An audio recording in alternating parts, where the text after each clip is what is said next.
Assalamu alaikum to all of you. I hope you all are fine. My name is Ikra Khan and I am your lecturer. I am from LIMS Legion Institute of Management and Sciences from Multan. Department is BS English 6th semester. Subject is the Victorian and Romantic poetry. Today's our topic is Romantic era and its features.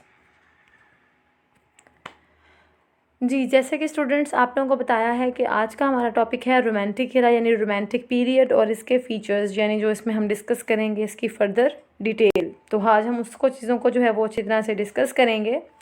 The romantic period जो हमारा romantic period है Victorian and romantic poetry में हमारा एक ये topic आ रहा है romantic poetry. ठीक है, तो रोमांटिक पोइट्री को पढ़ने से पहले हम देखेंगे रोमांटिक पीरियड क्या है। Originated in England in 1798। ये जो है वो ओरिजिनेट किया गया था इंग्लैंड में इन 1798 में। ठीक है, 1798 में इसको इंग्लैंड में ओरिजिनेट किया गया था और ये तब से जो है वो स्टार्ट हुआ। ठीक है, उसके बाद हम देखेंगे द लिटरेरी मूवमेंट। इसके बाद हम आगे देखते हैं जो हमारा नेक्स्ट यानी स्लाइड यहाँ पर हमारे शो हो रही है तो वो है लिटरेरी मूवमेंट। कि हम इस लिटरेरी मूवमेंट को अगर हम देखें एज अ रोमांटिसिज्म यानी एज अ रोमांटिक पीरियड हम देख रहे हैं द लिटरेरी मूवमेंट कि वो क्या है। The literary and artistic movement यानी जो हमारे पास लिटरेरी और आर्टिस्टिक मूवमेंट है नॉन एज रोमांटिसिज्म। ठीक है, उसको हम कहते हैं romanticism. Originated in England, originate यानी इसको ओरिजिनेट किया गया था इंग्लैंड में इन 1798 with the publication of lyrical ballads. Lyrical ballads यानी जो बैलेड से रिलेटेड लिरिक्स थी जितनी भी यानी जो शेक्सपियर्स की भी थी और वर्ड्सवर्थ की भी थी तो उन सब में आ जाएगा ये। ठीक है, a collection of poems by Williams Wordsworth and Samuel Taylor Coleridge. ST यानी सैमुअल टेलर कॉलरिज की और वर्ड्सवर्थ की, क्योंकि ये दोनों जो हैं ये बेस्ट फ्रेंड्स थे तो इन दोनों ने जो है वो काफ़ी एक साथ काम किया था रोमांटिक एज में। ये दोनों जो हैं रोमांटिक पोइट्स हैं, कॉलरिज भी और वर्ड्सवर्थ भी। तो इन दोनों से जो हम मतलब इनकी कलेक्शन जो थी वो थी लिरिकल बैलेड, इन दोनों की उसमें जो थी वो कलेक्शन थी और इन्होंने इस पर लिटरेरी मूवमेंट में काम किया था इकट्ठा। तो वो इसमें होगा लिटरेरी मूवमेंट्स में हम देख सकते हैं लिरिकल बैलेड जो है वो इसके अंदर इंक्लूड है by Williams Wordsworth and Samuel Taylor Coleridge. ठीक है, तो ये आपने इसको इसमें याद रख लेना है कि ये जो है इन दोनों का टुगेदर वर्क था, एक कम्बिनेशन ऑफ वर्क था लिरिकल बैलेड्स का। ठीक है, और ये भी कि रोमांटिसिज्म में लिटरेरी मूवमेंट जो है वो स्टार्ट थी, आर्टिस्टिक और लिटरेरी दोनों मूवमेंट जो है वो कहें तो वो रोमांटिसिज्म ही है। अगर आपसे मतलब अगर हम पूछते हैं कि लिटरेरी मूवमेंट क्या है तो वो भी रोमांटिसिज्म में ही है, आर्टिस्टिक मूवमेंट क्या है तो वो भी रोमांटिसिज्म में ही है और इसको ओरिजिनेट किया गया था इंग्लैंड में 1798 में। ठीक है, नेक्स्ट देखें and quickly spread from there to the rest of Europe and America. उसके बाद क्विकली इसको जो है वो स्प्रेड यानी फैलाया गया था या जो है वो इसको और इंक्रीज़ कर दिया गया था from there to rest of Europe and America यानी यूरोप में और अमेरिका में इसको काफ़ी हद तक जो है वो फैलाया गया था। फिर इस मूवमेंट को जो है वो काफ़ी दूर दूर तक जो चलाया गया और इसमें जो है वो जितने पोइट्स रोमांटिक एज के आते गए अंडर उसमें वो इसमें अपना पीस ऑफ राइटिंग जो है वो इंक्लूड करते गए और इसमें बहुत सारी चीज़ों को ऐड किया गया था। ठीक है, reaction against the age of reasons that saw both the American and the French revolutions। अब वो कहते हैं कि जो रिएक्शन था अगेंस्ट एज ऑफ रीजन में यानी एज ऑफ रीजन यानी जो रोमांटिसिज्म है उसमें जो रिएक्शन इनके अगेंस्ट आए गए थे वो भी देखे गए थे एक साथ अमेरिका में भी और फ्रेंच रेवोल्यूशन में। यानी फ्रेंच रेवोल्यूशन जो है वो पोइम ये भी वर्ड्सवर्थ की ही है तो उसमें जो है वो भी इन्हीं को ही जो है वो मद्देनज़र रखा गया था या इन्हीं के अकॉर्डिंग उन चीज़ों को स्प्रेड किया गया था। यानी इन्होंने तो जो है वो अपनी जो एक इन्होंने एक एज मूवमेंट बनाई थी रोमांटिसिज्म की उसको तो इन्होंने स्टार्ट किया था, बट उन्होंने जब इसको स्टार्ट किया था तो इसको स्प्रेड किया गया था बहुत ही कम टाइम में यूरोप में और अमेरिका में। अब जब इसके बहुत सारे जो है वो इनको गुड पॉइंट्स क्या एक पॉजिटिविटी नज़र आई थी तो वहाँ पर थोड़ी बहुत नेगेटिविटी भी थी, उनको क्रिटिसाइज़ भी किया गया था, उनके अगेंस्ट भी बहुत सारी जो हैं वो चीज़ों को इसमें ऐड किया गया था। इसके अलावा फिर बहुत सारे क्रिटिसाइज़र्स जो थे उन्होंने इस चीज़ पर क्रिटिसाइज़ किया था कि ये जो है वो ये जो फ्रिजन जिसमें ये जो चीज़ें आ रही हैं ये सही जो है वो नहीं है, या इसमें कोई भी इस तरह के इश्यूज़ आ रहे हैं पीस ऑफ राइटिंग में, या वो रिफॉर्मेशन होनी चाहिए उसकी। तो उसके अकॉर्डिंग इसको जो है वो कंप्लीट किया गया था। लेकिन उसमें वर्ड्सवर्थ, जो विलियम वर्ड्सवर्थ है, उसने काफ़ी काम किया इसमें, और उसको जो है वो ग्रेट कीट्स वगैरह हो गए, जैसे कीट, जॉन कीट्स, कॉलरिज और वर्ड्सवर्थ, विलियम वर्ड्सवर्थ जो हैं, ये सारे रोमांटिक पोइट हैं। अच्छा, romanticism emphasized everything the previous stage had not feelings, emotions, the heart over the head, mysticisms and instinct, natural man over civilized man। अब romanticism जो है उसमें जो है वो ज़ोर दिया गया था हर एक चीज़ पर, प्रीवियस एज की हर एक चीज़ पे। उसमें जिस तरह कि उसमें सिवाय इनके कि जो feelings, emotions, the heart over the head, mysticisms and instinct, natural man over civilised man, यानी इन चीज़ों पे डिस्कस किया गया था उनको प्रीवियस एज में, जो कि नहीं हुई थी। ठीक है, उन्होंने उस चीज़ पे रोमांटिसिज्म ने, जो रोमांटिक पोइट्स थे, जो या फिर हम ये कह सकते हैं कि जो रोमांटिसिज्म्स एज में रहने वाले जो हमारे राइटर्स थे या जो ऑथर्स थे, उन्होंने क्या किया था कि उन्होंने उन हर चीज़, प्रीवियस वाली एज की हर चीज़ पर जोर दिया जो कि नहीं की गई थी लास्ट एज में, जैसे feelings, emotions, the heart over the head, mysticisms and instinct, natural man versus over, या कहते हैं natural man versus civilised man. ठीक है, तो इन सब चीज़ों को उसमें डिस्कस किया गया था। अब जिस तरह फीलिंग्स, इमोशंस, ये तो मैंने आपको पहले बताया हुआ है कि फीलिंग्स और इमोशंस तो हैं ही पोइट्री का एक पार्ट। ठीक है, पोइट्री का एक पार्ट नहीं, हम ये कह सकते हैं कि ये कन्वे ही पोइट्री से होते हैं। हम पोइट्री के थ्रू ही जो है वो अपनी इमोशंस, अपनी फीलिंग्स को कन्वे करते हैं। तो अब the heart over the head, यानी और आपके हार्ट ओवर द हेड, यानी जो आपका दिल है आपका, उसके ऊपर जितना हम उसको बोलते हैं कि वो सर तक जो है वो, उसके अंदर जितने इमोशंस, जितनी फीलिंग्स, जितने उसके अंदर एक्सप्रेशंस हैं, उनको आप जस्ट उनको थ्रो कर देते हो, यानी जस्ट उनको सामने ले आते हो, फेस टू फेस कर देते हो। तो मिस्टिसिज्म एंड इंस्टिंक्ट, यानी जो हम एक मिस्टीरियस होती हैं चीज़ें जिनको हम एज फ्रंट लाते हैं अपने रीडर्स के, अपने लिसनर्स के, वो चीज़ें, और इंस्टिंक्ट यानी जो उसमें हिडन होती हैं, उन सब चीज़ों के आगे जो है वो उनको यूटिलाइज़ करवाना, उनको जो है वो अवेयरनेस लेके आना उसमें। और नेचुरल मैन वर्सेस या ओवर सिविलाइज्ड मैन, कि नेचुरल मैन को आप किस तरह से जो है वो सिविलाइज्ड मैन बनाते हैं, इसमें सारी चीज़ों को डिस्कस किया गया था। ठीक है, रोमांटिसिज्म में।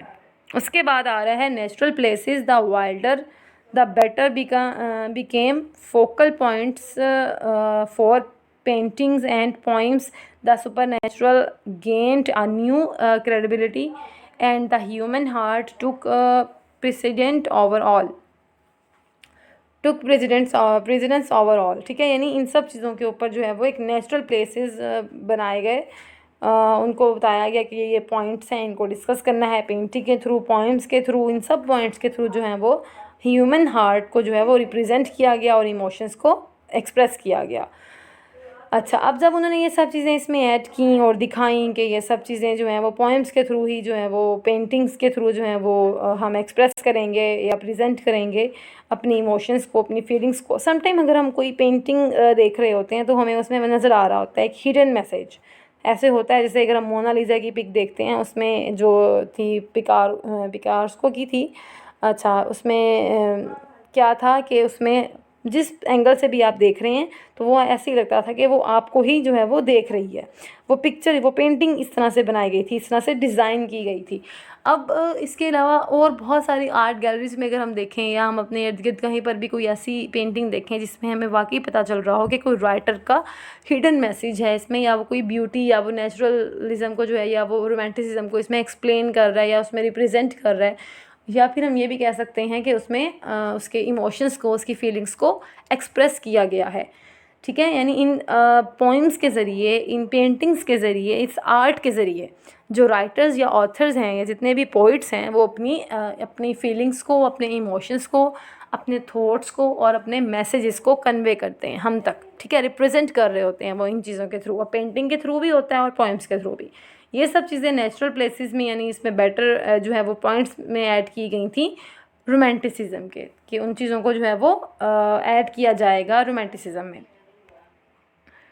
कैरेक्टरिस्टिक्स ऑफ रोमांटिसिज्म, अगर हम कैरेक्टरिस्टिक्स देखते हैं रोमांटिसिज्म के तो हमें आगे इसमें पता चलेगा, resulting in part from the libertarian and egalitarian ideals of the French revolutions, the romantic movement had in common only a revolt against the prescribed rules of classicism। ठीक है। अच्छा, अब जब कैरेक्टरिस्टिक्स हम देख रहे हैं रोमांटिसिज्म के, तो कैरेक्टरिस्टिक्स में हम देखते हैं कि resulting in part from the libertarians and egalitarians ideals of the French revolutions. ठीक है, आइडियल्स थे ये। आइडियल्स यानी ये जो लिबरेटेंस थे इसमें, यानी जो लिबर्टी के लिए स्टैंड कर रहे थे, या जो फिर एजिलिटेशन के लिए जो है वो स्टैंड कर रहे थे, वो फ्रेंच रिवोल्यूशंस के आइडियल्स थे। रोमांटिक मूवमेंट्स में जो है वो common only a revolt against the prescribed rules of classicism. अच्छा, इसके जो अगेंस्ट थे, यानी जो रिवोल्टर्स थे, यानी जो बगावत के लिए उतर आए थे, इस पर क्रिटिसाइज़ करते हुए इसके कन्फ्लिक्ट में आ गए थे, वो थे क्लासिसिज्म्स के। ठीक है, उन्होंने इस चीज़ को भी जो है वो इसके अगेंस्ट किया और क्लासिसिज्म को भी इसके अगेंस्ट कर दिया था। अब जब उन्होंने ये सब किया, जैसे अगर हमने लास्ट टाइम भी हमने पढ़ा था कि रोमांटिसिज्म वर्सेस क्लासिसिज्म, तो इसमें थोड़ा सा एक डिफरेंस, इसमें थोड़ा सा एक गैप आ रहा था। वो यही था कि क्लासिसिज्म के थीम्स जो हैं वो डिफरेंट थे, रोमांटिसिज्म के जो थीम्स थे वो डिफरेंट थे दोनों में, यानी डिफरेंसेस थे, थोड़ा सा डिस्क्रिमिनेशन था इन दोनों के दरमियान में। लेकिन जिस तरह से हमने पहले पढ़ा कि विक्टोरियन पोइट्स थे उन लोगों में और रोमांटिसिज्म में, और एक तरफ जो थे हमारे पास क्लासिसिज्म्स, इनमें थोड़ा सा क्रिटिसिज्म था, क्रिटिसाइज़ किया जाता था इन चीज़ों को कि उनकी पोइट्री में रिफॉर्मेशन या जो थी रिवाइवल ऑफ लर्निंग, यानी रिनाइसेंस एज में जैसे बहुत सारी चीज़ों को जो है वो रीफॉर्म किया गया था, रिकलेक्ट किया गया था, और उसमें री एडिशन की गई थी। ठीक है, उसमें दोबारा से उनको एडिशन की गई थी उन चीज़ों में, और उनको बताया गया था। ठीक है, तो वही सब चीज़ें इसके अंदर भी इंक्लूड थी। अब नेक्स्ट देखते हैं, the basic aims of romanticisms were various are return to nature and to believe in the goodness of humanity, the rediscovery of the artist as the supremely individuals creators।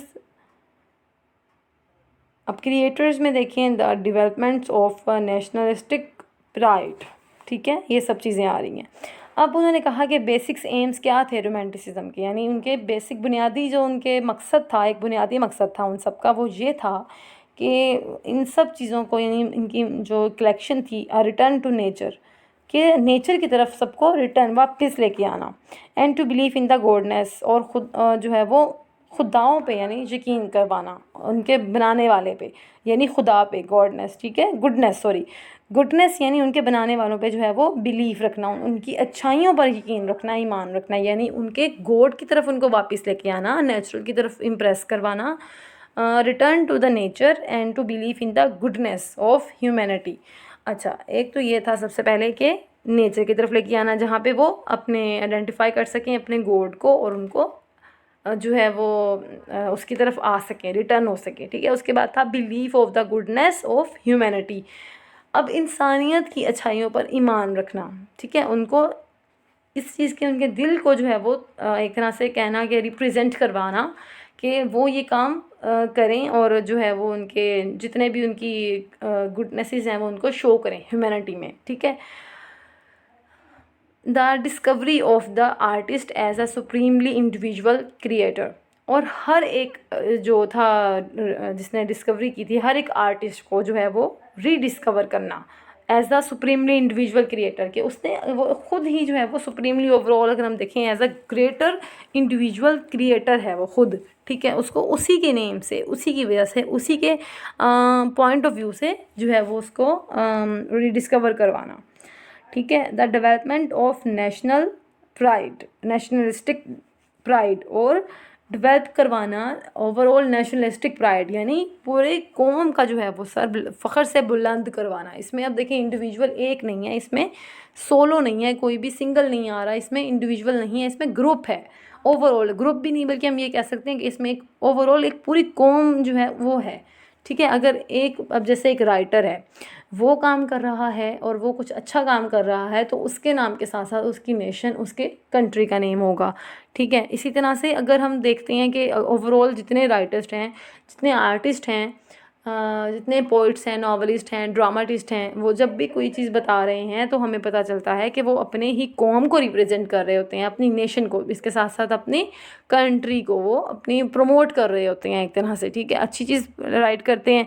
हर चीज़ पे बेटा criticise तो होता है, criticise तो हर चीज़ पे होगा, लेकिन इसके साथ साथ हमने ये देखना है कि वो डेवलपमेंट क्या कर रहे हैं और प्रोग्रेस किस चीज़ की कर रहे हैं, और इसके साथ साथ उनमें रिप्रेजेंटेशन हो रही है अपनी कौम को लेकर, अपनी नेशन को लेकर, एज अ कंट्री वो जो है वो उस चीज़ को रिप्रेजेंट कर रहे हैं, और साथ साथ उन्हीं का नेम नहीं बल्कि एज अ इंडिविजुअल क्रिएटर वो पूरी ओवरऑल नेशन को लेके चल रहे हैं और एक नेशन का प्राइड बन रहे हैं। तो ये उनका एक बेसिक एम था रोमांटिसिज्म का। ठीक है, कि हम किस तरह से इन सब चीज़ों को रिगेन करेंगे और इन सब चीज़ों को वापस नेचर की तरफ लेकर आएंगे, ह्यूमैनिटी की तरफ लेके आएंगे, ह्यूमैनिटी की गुडनेस की तरफ लेके आएंगे, उनके बिलीव्स की तरफ लेकर आएंगे, उनकी रीडिस्कवरीज की तरफ लेके आएंगे जो आर्टिस्ट ने सुप्रीमली इंडिविजुअल क्रिएटर्स को जो है वो दी जाएंगी। उसके बाद डेवलपमेंट ऑफ नेशनलिस्टिक प्राइड, यानी प्राइड की तरफ लेके आएंगे, लेकिन किस तरह के, जो कि डेवलप हुआ होगा एज अ नेशनलिस्टिक प्राइड। ठीक है, ओवरऑल पूरे नेशन का प्राइड उसकी तरफ वापस रिटर्न करवाएंगे। तो ये था रोमांटिसिज्म का बेसिक एम, या आप कह सकते हैं उनका बेसिक पर्पस भी, बेसिक गोल भी। ठीक है, जो उन्होंने अचीव किया था, मोस्टली उन्होंने काफ़ी हद तक इस चीज़ को अचीव किया था। अच्छा, and the exaltations of the senses and emotions over reasons and intellect. In addition romanticism was a philosophical revolt against rationalism. अच्छा, अब इनके क्रिटिसिज्म भी बहुत सारे थे, इनके क्रिटिसाइजर्स भी बहुत थे, बहुत सारी डिफरेंट एजेस में डिफरेंट पोइट्स ने जो है, डिफरेंट राइटर्स ने इनकी पीस ऑफ राइटिंग को जो है वो क्रिटिसाइज़ किया था। लेकिन रोमांटिसिज्म खुद जो है वो वो किसके जो थे वो अगेंस्ट थे, उनमें कहाँ पे कॉन्फ्लिक्ट आ रहा था, तो उनमें कॉन्फ्लिक्ट आ रहा था रेशनलिज्म पे। ठीक है, अगेंस्ट रेशनलिज्म।